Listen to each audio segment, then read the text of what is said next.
Kazi ya naibu ya rais niyo nimesema, ya kusaidia rais. Sio kupigana na rais, sio kuhujumu serikali. Katiba haikubali.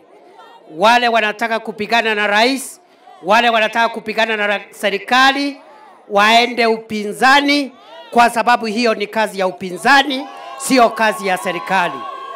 Mimi nataka niulize swali. Nataka kufanya public participation.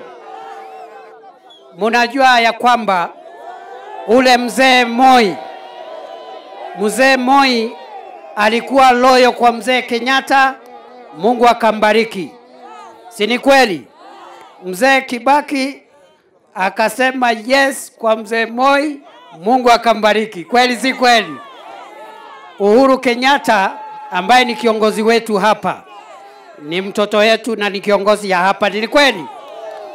Kuna watu walianza kumdanganya 2005, akaenda kupingana na mzee Kibaki kwa referendum.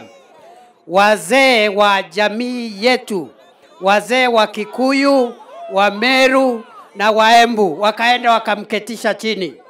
Wakamwambia, wewe Uhuru Kenyatta, ukitaka kuwa na baraka, kaa nyuma ya mzee Kibaki na useme yes. 2007 Uhuru Kenyatta akakaa nyuma ya Kibaki na akasema yes sir. Kweli si kweli?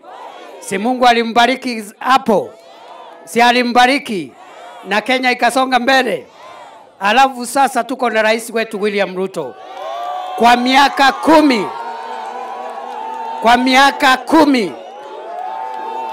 miaka 10 Rais Ruto alikuwa anasema yes sir kwa Uhuru Kenyatta. Rais Ruto alikuwa anasema yes sir kwa Uhuru Kenyatta. Na Mungu sasa amembariki, ndio rais yetu. Ni rais wetu, si raisi. Si ni rais, sio raisi. Kwa hivyo mimi nataka mnikubalie, hata mimi nisaidie rais na niseme yes sir. Niseme yes. Niseme yes. Niseme yes. Asanteni sana, Mungu awabariki.